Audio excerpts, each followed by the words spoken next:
Bismillahirrahmanirrahim. Assalamualaikum warahmatullahi wabarakatuh. Innal hamdalillah salatan wa salaman ala Rasulillah sallallahu alaihi wasallam wa ala alihi wa ashabihi wa man tabi'ahu bi ihsanin ila yaumiddin. Summa amma ba'du. Puji dan syukur senantiasa dan tidak pernah bosan-bosannya kita panjatkan kehadirat Sang Maha Pencipta Allah Subhanahu wa taala, yang mana dengan limpahan karunia-Nya, rahmat-Nya, hidayah-Nya serta anugerah-Nya kepada kita semua, kita kembali masih diberikan kesempatan, kesehatan dan usia panjang oleh Allah untuk sama-sama dan senantiasa mengabdikan diri kita di jalannya dengan menjalankan segala perintahnya dan menjauhi semua larangannya. Salawat dering salam tidak pernah lupa pula kita hanturkan kepada junjungan alam Nabi besar Muhammad sallallahu alaihi wasallam, di mana dengan perjuangan beliau dan para sahabat beliau kita dapat mengenal betapa rahmatan lil alamin ajaran agama Islam, sebagaimana yang menjadi keyakinan dan pengetahuan kita bersama. Bapak Ibu kaum muslimin dan muslimat yang dimuliakan oleh Allah, mari pada kesempatan subuh yang mulia ini sambil sama-sama kita niat iktikaf di rumah Allah Subhanahu wa taala, kita kembali mempelajari ajaran agama Allah Subhanahu wa taala yang dituliskan oleh Imam Bukhari di dalam kitab sahihnya.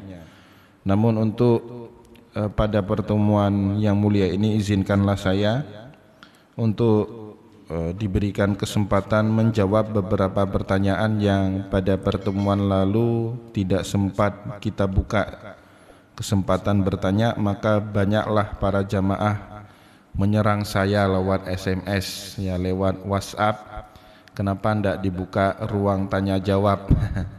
Dan ini sudah banyak masuk pertanyaan ke WhatsApp saya sudah berjanji sama jamaah tersebut akan menjawab beberapa pertanyaan yang telah masuk pada kesempatan subuh yang mulia ini. Bapak Ibu kaum muslimin dan muslimat yang dimuliakan oleh Allah, banyak pertanyaan yang masuk, namun beberapa saja saya bacakan dan saya jawab dengan izin Allah tentunya. Yang pertama mengenai perbedaan riwayat yang mengenai jumlah istri daripada Rasulullah sallallahu alaihi wasallam. Itu para ahli sejarah, ahli tarikh yang memang berbeda-beda riwayat mereka saat menjumlah berapa banyak sebenarnya istri baginda Rasulullah. Setidaknya dari banyak riwayat itu yang paling masyhur ada 3. Ada yang mengatakan istrinya Rasul itu 9, selebihnya hamba sahayanya. Ada yang mengatakan jumlah istri Rasulullah itu 11, selebihnya hamba sahayanya. Ada yang mengatakan Rasulullah punya 13 istri dan tidak punya hamba sahaya wanita yang kemudian dinikahi. Nah, ini beberapa pendapat para ahli sejarah. Kalau kita mau hitung-hitung secara urut, tentu yang pertama sekali dinikahi oleh Rasulullah, dan itu pertama-tamanya sebelum Nabi Muhammad menjadi Rasul, sedangkan pernikahan beliau yang lain setelah beliau menjadi Rasul. Nikahnya Rasulullah sallallahu alaihi wasallam dengan Sayyidah Khadijah binti Khuwailid, yaitu terjadi qabla nubuwah, sebelum Nabi Muhammad menjadi Rasul. Istri kedua beliau sebenarnya bukanlah Sayyidah Aisyah radhiyallahu anha. Kita tahunya setelah wafatnya Khadijah, Rasulullah segera menikah dengan Sayyidah Aisyah radhiyallahu anha. Tapi kalau kita baca di dalam kitab sejarah, Nabi Muhammad sebelum menikahi Sayyidah Aisyah radhiyallahu anha sempat terlebih dahulu menikahi istrinya yang lain, namanya Saudah binti Zam'ah, yaitu istri kedua Nabi. Kemudian baru Nabi Muhammad sallallahu alaihi wasallam ketiga menikahi Sayyidah Khadijah binti Abi Bakr, Sayyidah Aisyah binti Abi Bakrin radhiyallahu anhuma. Nah, ketiga Wanita ini dinikahi oleh Nabi Muhammad sebelum Rasulullah hijrah ke kota Madinah. Jadi Nabi Muhammad 3 kali nikah saat beliau di kota Madinah, dan nikah yang lainnya terjadi pada saat Rasulullah sudah berdomisili di kota Madinah. Segera setelah beliau berdomisili di kota Madinah, beliau punya istri keempat, putrinya Umar bin Khattab radhiyallahu anhu, namanya Hafsah binti Umar bin Khattab. Kemudian Rasulullah juga menikahi seorang wanita yang bernama Zainab bintil Harith, yang banyak dikenal dalam ilmu hadis dengan sebutan Ummul Masakin, karena istri Nabi yang kelima ini punya kepedulian yang cukup tinggi ya kepada para fakir miskin. Dan bahkan beliau meskipun tidak punya anak dari Nabi, mengasuh banyak anak fakir miskin. Maka kemudian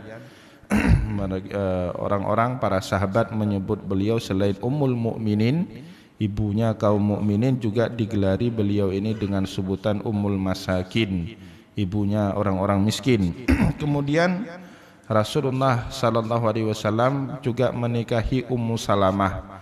Ini salah seorang istri Nabi Muhammad selain daripada Sayyidah Aisyah radhiyallahu anha yang paling banyak meriwayatkan hadis, ya, Ummu Salamah, istri Nabi Muhammad sallallahu alaihi wasallam yang keenam. Dan yang ketujuh, Nabi Muhammad sallallahu alaihi wasallam kemudian menikahi mantan istri anak angkatnya, namanya Zainab bintu Jahsyin. Dulu Zainab bintu Jahsyin ini menikah dengan anak angkat Rasulullah. Dulu boleh anak angkat, ya, namanya Zaid bin Muhammad. Tetapi pada saat tabanni, mengangkat anak dengan tujuan memutus nasab, itu dilarang oleh Allah. Dalam Islam disebut dengan istilah tabani. Allah menurunkan ayat untuk melarang itu, ud'uhum liabaihim huwa aqsatu indallah. Ya, maka panggillah seorang anak itu dengan nama bapaknya, bukan dengan nama bapak angkatnya. Tapi kalau mengangkat anak tidak dengan tujuan itu, dia tetap bernasab dengan keluarganya, dengan bapaknya, dengan bapak biologisnya, dan kemudian orang ini juga masih berlaku hukum-hukum ajnabi dengan kita, dengan bapak angkatnya. Maknanya apa? Seandainya dia anak laki-laki, kita meninggal dunia, istri kita itu boleh dinikahi oleh anak ini. Atau kita punya anak perempuan kita ini boleh dinikahi dengan anak laki-laki angkat kita ini. Itu hukum tabani yang dibolehkan dalam Islam, ya. Nah, Bapak Ibu yang dimuliakan oleh Allah, untuk memantapkan kebatalan hukum tabani atau pengabdosian anak itu, Allah Subhanahu wa taala meminta kemudian jandanya Zaid ini dinikahi oleh Rasulullah. Itu diminta beberapa kali, tapi Nabi Muhammad sallallahu alaihi wasallam kayaknya ndak enak hati, nanti jadi bahan omongan banyak orang. Ini Muhammad menikahi istri dari mantan anak angkatnya.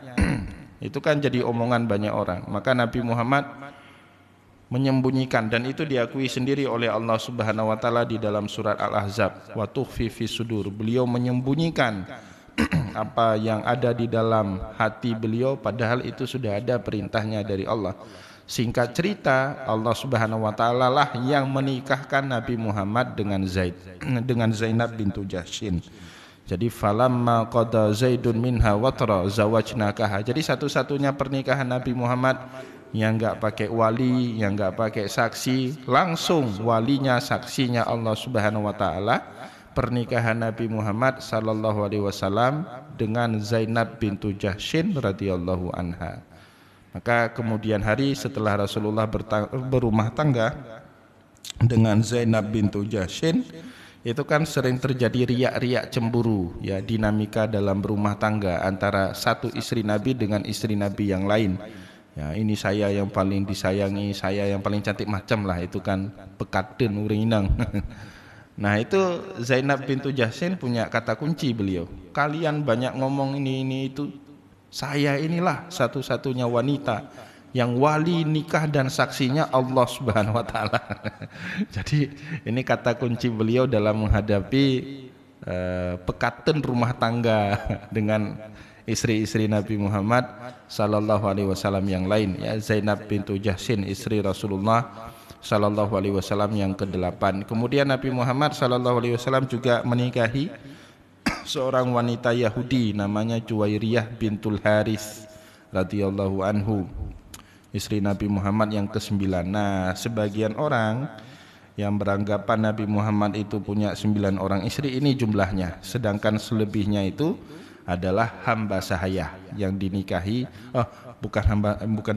dinikahi oleh Nabi Muhammad, tapi statusnya itu hamba sahaya. Dulu itu kan menikah ada 2 ya, menikah dengan orang merdeka dan menikah dengan hamba sahaya. Allah bilang dalam Al-Quran itu, wa man lam yastati minkum taulan ayyankihal muhsanatil mu'minati famimma malakat aimanukum min fatayatikumul mu'minat.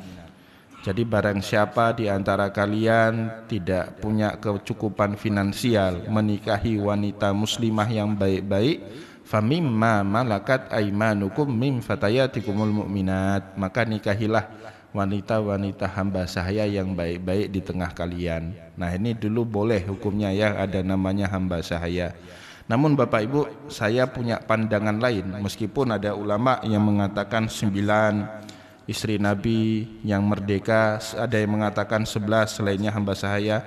Bagi saya, semua istri Nabi Muhammad itu awalnya mungkin menjadi budak hamba sahaya, tapi di kemudian hari dimerdekakan. Kenapa demikian? Di dalam masyarakat Arab pada saat itu, meskipun nikah dengan hamba sahaya itu dibolehkan, tapi menghilangkan atau menjatuhkan marwah. Seorang laki-laki merdeka punya kemampuan finansial, tapi dia memilih untuk menikahi wanita hamba sahaya, itu bisa menjatuhkan marwah seorang laki-laki pada saat itu. Maka Allah kan menggunakan redaksi wa man lam yastati minkum taulan, barang siapa yang kalian tidak punya kecukupan finansial, ayyankihal muhsanatil mu'minat, untuk menikahi wanita-wanita merdeka dari kalangan kaum mukminat, famimma malakat, baru kemudian nikahi wanita-wanita hamba sahaya di tengah kalian. Masa Nabi Muhammad sallallahu alaihi wasallam kemudian menjatuhkan harga diri beliau sendiri ya, padahal masyarakat Arab pada saat itu tidak melakukan itu kecuali orang yang tidak cukup finansial untuk menikahi wanita merdeka, karena harus beli mahar, harus menafkahinya dengan sepatutnya dan seterusnya. Maka saya punya keyakinan Bapak Ibu, meskipun banyak riwayat, tapi 13 orang daripada istri Nabi Muhammad sallallahu alaihi wasallam itu, meskipun mungkin di awal-awalnya status mereka itu hamba sahaya, namun di kemudian hari dimerdekakan oleh Nabi Muhammad sallallahu alaihi wasallam. Maka kemudian saya punya pendapat istri Nabi Muhammad itu bukan 9, bukan 11, tapi 13 menurut riwayat yang masyhur. Tadi sudah 9 yang kita bacakan riwayatnya ya, sampai kepada Juwairiyah ya, Juwairiyah bintil Haris, dan kemudian Rasulullah juga menikahi Ummu Habibah radhiyallahu anha. Ummu Habibah ini binti Sofyan, anaknya daripada dulu musuhnya Nabi Muhammad tapi kemudian masuk Islam, yang mendukung Nabi Muhammad, yang kisahnya baru kita bacakan pada beberapa pertemuan yang lalu saat beliau ke Romawi berdialog dengan Kaisar Heraklius. Nah, salah satu putrinya itu dinikahi oleh Nabi Muhammad bernama Ummu Habibah. Kemudian Rasulullah sallallahu alaihi wasallam juga punya seorang istri namanya Safiyah binti Huyai bin Akhtab. Ini putri musuhnya Nabi Muhammad, Huyai bin Akhtab, pendeta Yahudi dari Bani Quraidah. Tapi istri Huyai bin Akhtab punya anak perempuan, anak perempuannya dinikahi kepada Nabi ya, padahal Huyai bin Akhtab ini sangat memusuhi Nabi Muhammad. Bahkan dia pernah berkata itu Bapak Ibu, setelah dia buat semacam tes kepada Nabi Muhammad, dia banyak tanya, ingin menguji apakah betul Muhammad ini Nabi akhir zaman. Setelah diuji, sahabat-sahabatnya ini nanya, benar enggak jawabannya Muhammad itu? Benar, kata dia. Walakinna adawatahuma baqiyat, tapi permusuhanku kepada Muhammad itu kekal sampai akhir zaman. Namun dia punya putri satu orang dinikahi dengan Nabi Muhammad sallallahu alaihi wasallam, Safiyah binti Huyai bin Akhtab. Rasulullah juga nanti menikahi dengan seorang wanita Kristen Koptik namanya Maria Qibtiyah. Juga Rasulullah sallallahu alaihi wasallam menikahi seorang perempuan namanya Raihanah binti Zaid Dan terakhir Rasulullah sallallahu alaihi wasallam punya istri yang bernama Maimunah. Jadi jumlah istri-istri Nabi Muhammad sallallahu alaihi wasallam semuanya 13 orang. Nah, muncul pertanyaan juga dari jamaah, kalau 13 kenapa kita umat cuma diizinkan 4? Ini kayaknya mau minta tambah ini. Makanya Bapak Ibu di dalam tafsir ini, mohon maaf, ini ilmu ya, ini ilmu. Dalam tafsir melihat fakta sejarah seperti itu, Imam Ibnu Hazmin, salah seorang ulama dari mazhab Az-Zahiri, ini enggak terkenal lagi mazhab ya, tapi dulu Bapak Ibu berkembang. Kita kan pernah baca buku sejarah Islam, Islam di Spanyol ya, Islam di Andalusia. Bapak Ibu perlu tahu saja, Islam yang berkembang di Spanyol itu bukan mazhabnya Syafi'i, bukan mazhabnya Hambali, Hanafi maupun Maliki, tapi mazhabnya itu Zahiri. Fikihnya itu orang Spanyol dulu itu mazhabnya Zahiri. Ya, pendirinya Abu Daud Al-Zahiri, ya punya ulama besar nanti, salah satunya Imam Ibnu Hazmin Al-Zahiri. Salah satu kitab fikihnya yang paling tebal itu namanya Al-Muhalla. Ya, di dalam kitab Muhalla itu ada judul tentang bab nikah Bapak Ibu. Imam Ibnu Hazmin berpendapat nikah poligami itu atau ta'addudul azwaj ya dalam bahasa fikihnya itu bukan 4 tapi 9. Ya, tapi kan kita mazhabnya fikih Syafi'i Pak. Enggak boleh pakai ini. Ini untuk ilmu aja ya. 9. Kenapa beliau mengatakan 9? Ayatnya sama, cuma cara memahaminya berbeda. Ayat itu kan berbunyi faman lam yastati minkum fa in khiftum alla ta'dilu, gimana itu? Ayat sebelumnya fankihu ma tabalakum. Sebelumnya gimana itu? Kok lupa saya? Ya, jadi ayatnya bunyinya wa in khiftum alla tuksitu wa in khiftum alla ta'dilu. Itu fankihu ma tabalakum minan nisa, maka nikahilah perempuan-perempuan yang baik di tengah kalian itu masna, 2 itu kan, masna maknanya 2. Wa di situ dimaknai oleh Imam Ibnu Hazmin dengan wawul ziyadah namanya ya. Kalau kita waw tambah, bukan wawul atfi ya. Kalau dalam mazhab Syafi'i waw di situ maknanya wawul ataf, waw ataf. Jadi makna sebelumnya punya makna sama dengan sesudahnya. Muhammad dan Zaid sama-sama ke sekolah. Maknanya Muhammad dan Zaid itu punya pemahaman yang sama, punya sama-sama kegiatan aktivitas untuk pergi ke sekolah, tidak ada beda. Dan itu tambahan. Tapi kalau di dalam mazhab Ibnu Hazmin, waw di situ maknanya ziyadah.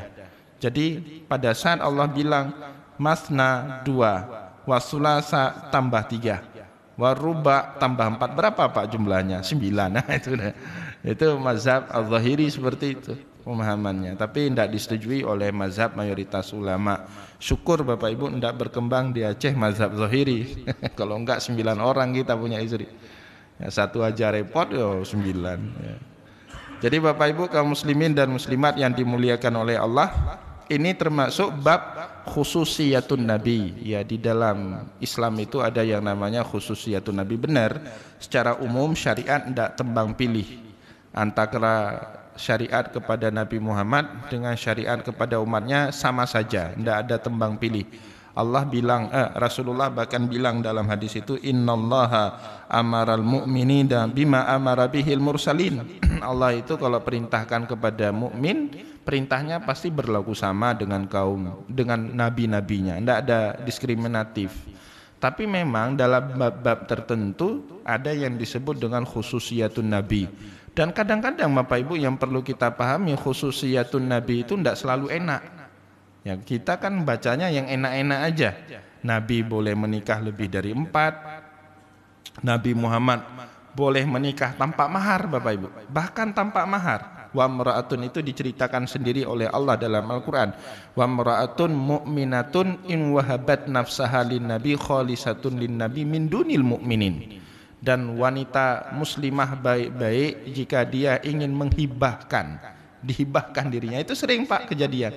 Wa mra'atun mu'minatun in wahabat nafsaha lin nabi, jika dia ingin menghibahkan dirinya sendiri kepada Nabi, maka Nabi boleh menikahi wanita itu tanpa mahar, khalisatun lin nabi, khusus bagi nabi. Kata Allah itu ayatnya, min dunil mu'minin, tidak boleh bagi mukmin yang lain, karena bahaya betul kalau mukmin seperti itu.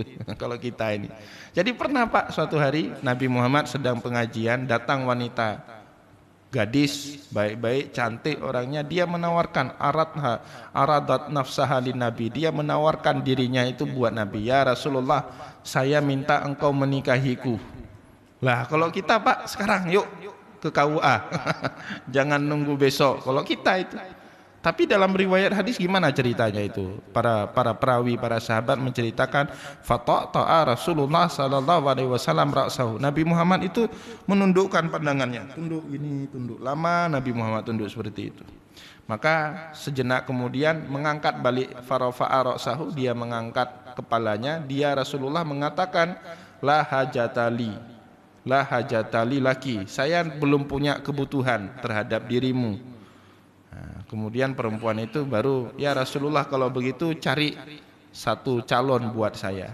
Nah kemudian Rasulullah cari yang bujang-bujang lapuk itu, dicari. Siapa di antara kalian yang belum menikah? Tunjuk tangan, kan rame itu tunjuk tangan. Nah kamu kemari, nah, kamu saya nikahi.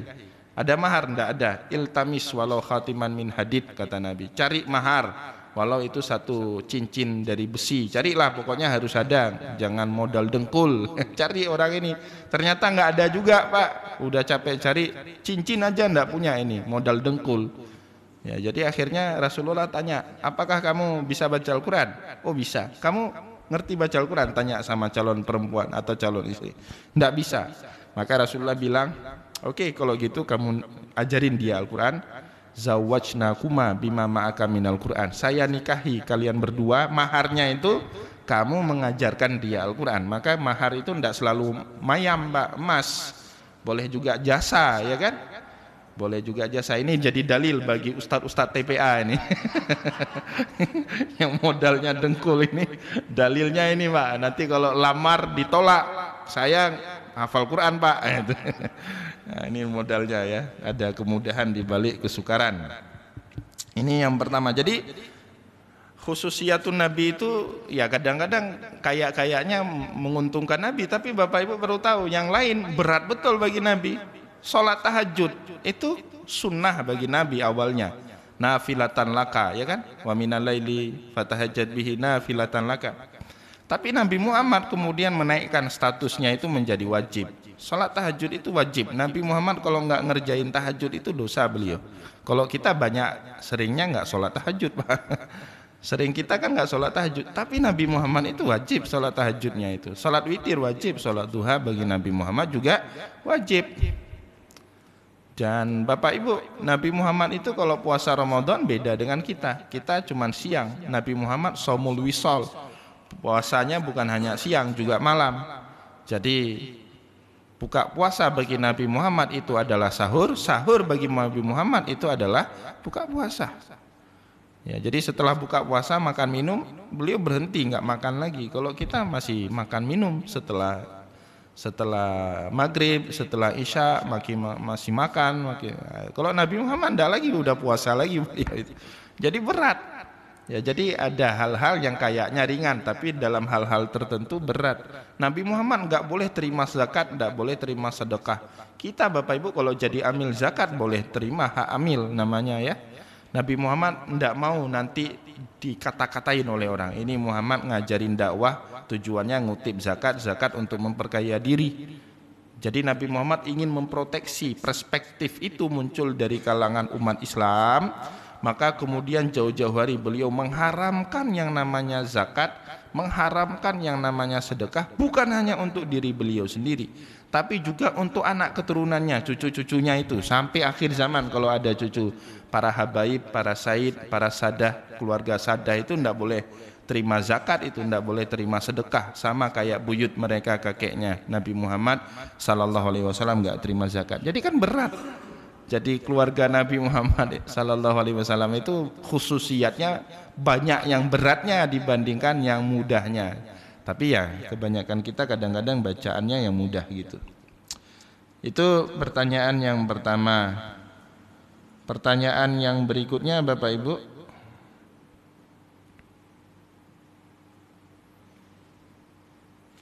Eh, Ya, mengenai sholat ya, apakah sebelum turun perintah sholat 5 waktu Nabi Muhammad sudah mengerjain sholat? Sudah, Pak. Sholat 5 waktu itu dalam sejarah perintahnya turun kepada Nabi Muhammad sekisaran 16 bulan sebelum beliau hijrah.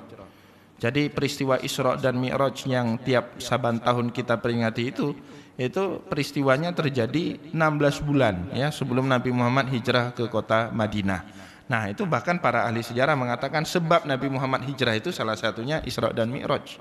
Orang-orang Madinah kan pada naik haji tahun itu mendengar ada orang yang ngaku naik ke Sidratul Muntaha, mereka pingin tahu siapa orang ini.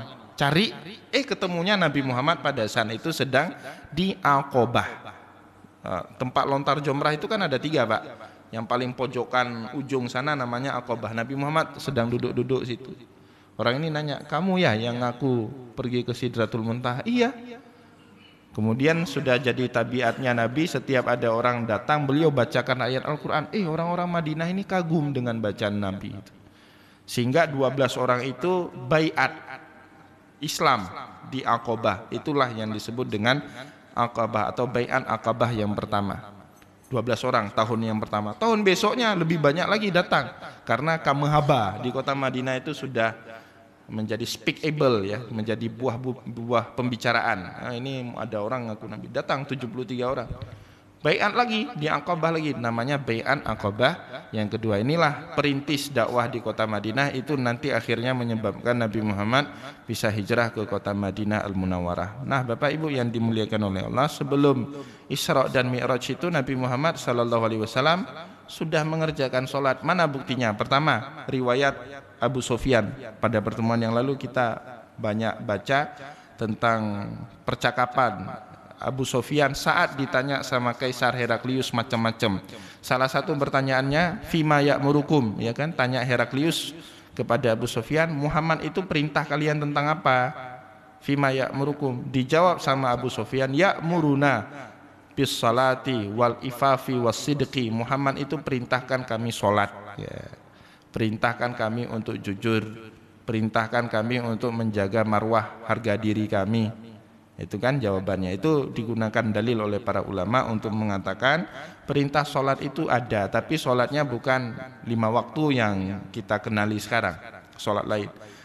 Terlebih lagi secara khusus di dalam Musnad Ahmad bin Hanbal diceritakan atahu Jibril alaihi salam. Jadi malaikat Jibril itu mendatangi Nabi fi awalin ma uhiya ilaih, pada awal-awal mula turunnya wahyu kepada Nabi Muhammad sallallahu alaihi wasallam. Ngapain Nabi Jibril mendatangi Nabi Muhammad?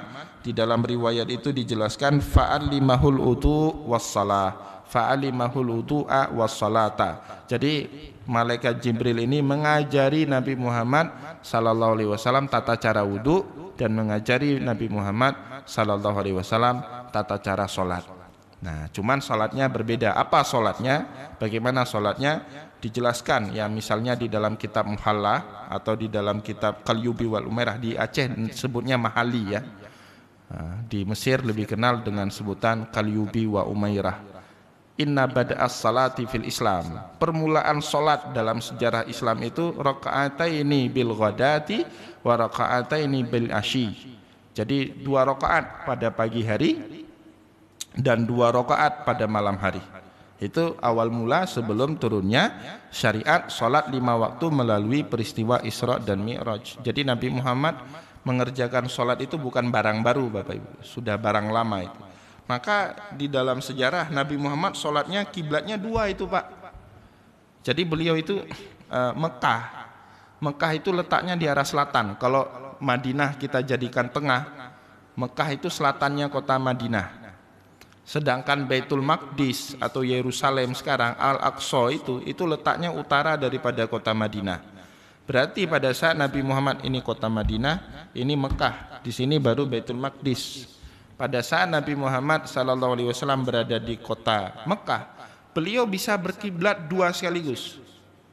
Beliau bisa menghadap Ka'bah dan juga bisa menghadap ke Baitul Maqdis. Maka kemudian Nabi Muhammad kalau sholat yang 2 rakaat tadi, 2 rakaat di subuh pagi, 2 rakaat di malam hari, beliau selalu mengerjakannya di antara Hajar Aswad dengan Rukun Yamani.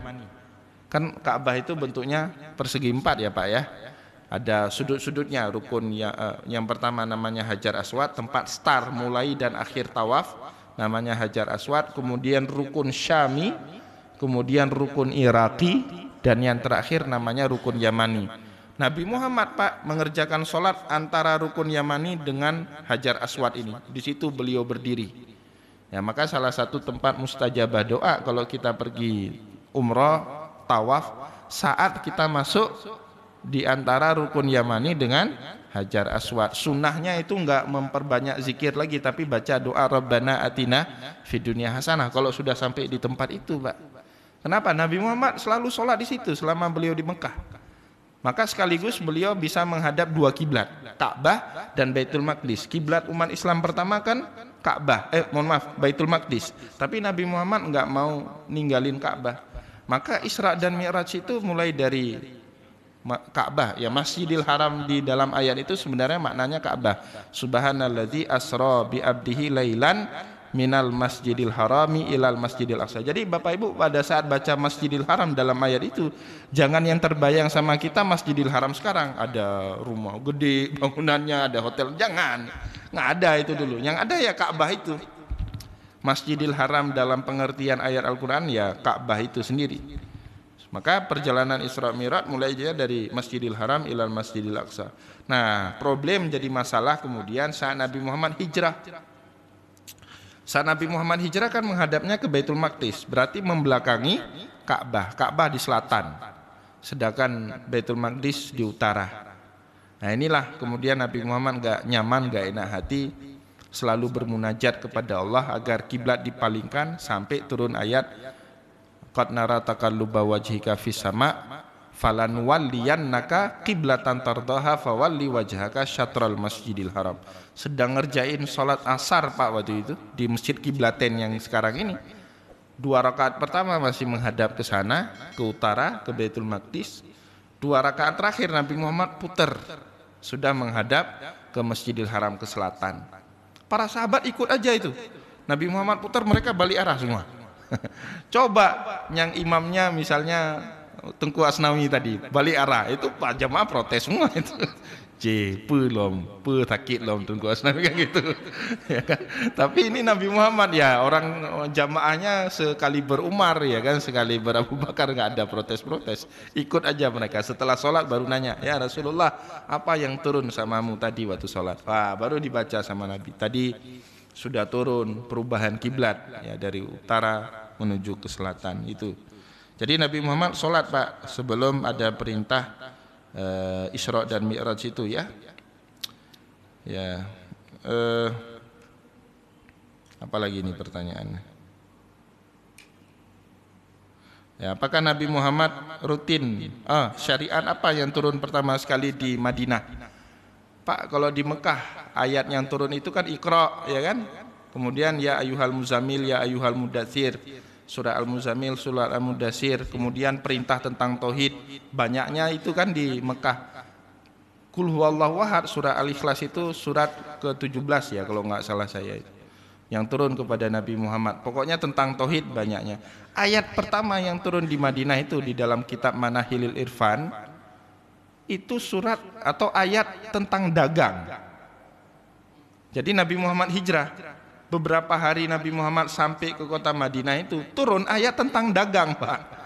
Ajaran pertama, maka kalau ditanya ajaran apa yang pertama sekali diajarin sama Nabi Muhammad pada saat beliau di Madinah, itu tentang dagang. Wailul lil mutaffifin. Itu ayatnya. Alladzina idzaktalu 'alan nasi yastawfun. Ya, celaka bagi orang yang al-mutaffifin. Siapa itu mutaffifin? Alladzina idzaktalu 'alan nasi yastawfun. Kalau mereka menyukat, menimbang, mereka mengurangi sukatan atau mengurangi takaran timbangan. Itu ayat pertama yang turun di kota Madinah. Jadi Rasulullah juga memperhatikan yang namanya dagang itu ya. Allah memperhatikan itu. Banyak sekali ayat-ayat tentang muamalah turunnya di kota Madinah. Begitu juga kedua itu yang turun apa? Uzina lil ladzina yuqataluna bi annahum zulimu wa innallaha ala nasrihim laqadir. Itu disepakati para ulama sebagai ayat yang membolehkan Nabi Muhammad mengerahkan kekuatan senjata dalam berdakwah. Uzina lil ladzina yuqataluna bi annahum zulimu. Telah diizinkan bagi orang-orang yang selama ini ditindas untuk kembali memerangi orang-orang yang menindas mereka. Wa innallaha ala nasrihim laqadir. Allah tentu untuk membantu mereka ini sangat mampu. Itu ayat yang kedua turun pada saat Nabi Muhammad di Madinah. Maka tidak lama kemudian tahun kedua terjadi perang Badar, ya kan? Di Mekah tidak ada ayat-ayat model seperti ini, Pak, tapi di Madinah turun. Itu kalau ditanya ya itu jawabannya, syariat yang turun sama Nabi Muhammad sallallahu alaihi wasallam pertama sekali di kota Madinah. Nah, kemudian pertanyaan terakhir, apakah setelah itu Nabi rutin melakukan puasa Senin dan Kamis? Nabi Muhammad enggak rutin, Pak, puasa Senin Kamis. Bahkan dalam hadis Sahih Bukhari disebut yang paling jarang ditinggalkan puasa oleh Nabi Muhammad namanya Syahrullah Al-Muharram, puasa Rasulullah di bulan suci Muharram, ya. Afdalus shalah ba'dal maktubati salatul lail. Sebaik-baiknya salat setelah salat wajib, salat malam. Wa afdalus siyam ba'da Ramadan Syahrullah Al-Muharram, dan sebaik-baiknya puasa setelah puasa Ramadan, puasa di bulan Al-Muharram. Ya, tepatnya 10, yang 9 itu belakangan, kan? 9 itu nanti Rasulullah tidak sempat melakukannya. 10 Asyura itu. Jadi Bapak Ibu kaum muslimin dan muslimat yang dimuliakan oleh Allah, Nabi Muhammad itu puasa Senin dan Kamis bukan karena ada perintah, kamu puasa Senin Kamis, perintah Allah, atau mengikuti kebiasaan Nabi terdahulu kayak Nabiullah Daud, puasa Nabiullah Daud yang kemudian dipakai ulang oleh Nabi Muhammad dalam syariatnya. Bukan itu, karena ada masalah. Nabi Muhammad pulang ke rumah minta makanan sarapan sama istrinya, enggak ada. Nah, Rasulullah bersabar. Nah, barokah Nabi Muhammad sabar itu kita kenal dengan puasa Senin Kamis. Idan ana shaim, selalu seperti itu Nabi Muhammad. Ya udah, kalau nggak punya makanan saya puasa. Seringnya di hari Senin dan Kamis seperti itu. Saya juga nggak tahu kenapa Sayyidah Aisyah nggak siapkan sarapan di setiap hari Senin itu. Itu perlu kita tanya sama Sayyidah Aisyah. Tapi barokahnya kita jadi ngerti. Ada yang namanya puasa Senin dan Kamis. Nah, Bapak Ibu, pertanyaannya gini. Ulama memperdebatkan sunnah itu apa maknanya? Sering atau asal ada? Ya. Yang disepakati oleh para ulama itu asal ada. Asal Nabi Muhammad pernah mengerjakan sesuatu itu namanya sunnah. Enggak mesti sering, enggak mesti berulang-ulang. Ya, misalnya Bapak Ibu ya, doa iftitah itu. Masuk sholat kan ada iftitah itu. Itu ada 16 versi itu. Di dalam ilmu hadis, di dalam riwayat-riwayat hadis ada 16 versi doa iftitah itu. Kita pakai Allahu Akbar kabira walhamdulillah katsira. Mazhab lain ada yang pakai subhanallah walhamdulillah wala ilaha illallah Allahu Akbar. Ada yang pakai itu. Ada juga mazhab Hanafi misalnya pakai Allahumma ba'id baini wa bainal khataaya kama ba'atta bainal masyriqi wal maghrib, dan seterusnya. Ada yang pakai itu. Ya, Nabi Muhammad Bapak Ibu mencontohkan ke-16 itu, dan Nabi Muhammad enggak selalu pakai Allahu Akbar kabira. Ini kalau saya periksa salat kita kan selalu pakai Allahu Akbar kabira ya. Ya. Atau yang mazhab Hanafi selalu pakai Allahumma ba'id baini wa bainal khataaya kama ba'atta bainal masyriqi wal maghrib. Tapi Nabi Muhammad pindah-pindah, Pak. Kadang-kadang beliau baca Allahu Akbar kabira walhamdulillah katsira. Kadang-kadang beliau baca subhanallah walhamdulillah. Kadang-kadang baca Allahumma ba'id wa bainal khataaya kama ba'atta bainal masyriqi. Rasulullah ingin mencontohkan banyak doa. Nah, kita milih satu, kenapa? Repot kan hafal semua, Pak. Repot itu, susah hafal semua 16 itu. Akhirnya pilihlah satu yang paling mudah. Apa itu? Allahu Akbar kabira walhamdulillah katsira subhanallah bukratan wa asila. Nah, seperti itu. Maka kemudian para ulama sepakat yang namanya sunnah itu asal ada, bukan selalu dikerjakan. Asal pernah dikerjakan sama Nabi itu namanya sunnah. Ya, jadi Nabi Muhammad pernah melakukan puasa Senin Kamis. Apakah rutin? Enggak. Bahkan Nabi Muhammad, Pak, kalau ada undangan beliau batalin puasa itu. Kemarin saya ada buatkan duri maulid kecil-kecilan lah, undang orang-orang sekitar rumah di rumah saya itu. Ada satu jamaah di Masjid Ili itu datang ke rumah kami. Kebetulan hari Kamis kita buat ya, kita ambil hari Kamis karena bertepatan juga dengan ulang tahun putra saya itu. Jadi ambillah hari Kamis. Jadi orang ini, jamaah kita ini sudah datang situ, ternyata beliau puasa Pak. Puasa, tapi kayaknya lupa beliau puasa ya. Sudah di meja makan, udah taruh nasi itu, nasi udah ke piring Pak. Kecuali nasi belum ke piring, ini nasinya sudah di piring. Dia bilang, Ustaz tua lun puasa. Saya bilang buka aja puasanya. Enggak mau, udah tanggung, udah setengah lewat setengah hari. Kalau Nabi Pak buka puasanya itu. Kalau Nabi Muhammad buka itu puasanya, asal jangan puasa wajib ya. Tapi kalau puasa sunnah buka. Mana buktinya Nabi Muhammad itu pernah lagi puasa entah hari Senin entah hari Kamis, tapi puasa Senin Kamis. Tiba-tiba dibawa makanan sama Sayyidah Aisyah. Ada orang yang ada orang yang memberikan hadiah makanan kepada Nabi. Sayyidah Aisyah kan awalnya ditanya ada makanan, ada sarapan, beliau jawab enggak ada. Tapi kemudian beberapa jam kemudian ada makanan. Dilapori, ya Rasulullah ini kita sudah punya sarapan dikasih sama tetangga kita. Gampang aja jawab Nabi Muhammad. Idzan ana uftir. Ya sudah, kalau ada makanan saya buka. Gampang aja Nabi Muhammad. Maka di dalam kitab Sahih Bukhari selain ada bab fi istihbabi siyami yaumil isnain, bab sunnahnya puasa pada hari Senin dan Kamis, juga ada bab fi istihbabil iftar fi yaumil isnain wal Khamis. Sunnah kita juga buka puasa pada hari Senin dan Kamis. Kapan? Ya kalau menghadapi kondisi-kondisi seperti ini. Ya kan gampang jadi bawaannya Pak. Jadi kalau ada undangan, misalnya ada kanduri maulid, ini kan lagi banyak-banyaknya kanduri maulid, ya kan? Ya udah, kita nih hari Kamis atau hari Senin batalin aja Pak, penuhi undangan. Namanya menjawab undangan kalau kita mampu itu kan wajib ya. Hakul muslim ala muslim khamsun, salah satunya disebut sama oleh Rasulullah ijabatud dakwah, memenuhi undangan kalau kita diundang. Baik Bapak Ibu kaum muslimin dan muslimat yang dimuliakan oleh Allah, kita cukupkan ya. Nanti jangan tanya lagi, kalau enggak jadi-jadi kita pengajiannya. Jangan WA lagi ini. Ya, maksudnya nanti nggak jalan-jalan bacaan kitabnya ini kan. Yang paling penting kan bacaan kitabnya berjalan itu. Nanti pertanyaan kita sisipkan, kita kasih ruang waktu lah barang 15 atau 10 menit pada pertemuan akan datang. Semoga ada manfaatnya apa yang kita sampaikan di malam di subuh yang berbahagia ini. Saya mohon maaf jika ada kesilapan kata dan kesalahan sikap. Wallahu muwaffiq ila aqwamit thariq wa nasru minallah fatun karim. Wassalamualaikum warahmatullahi wabarakatuh.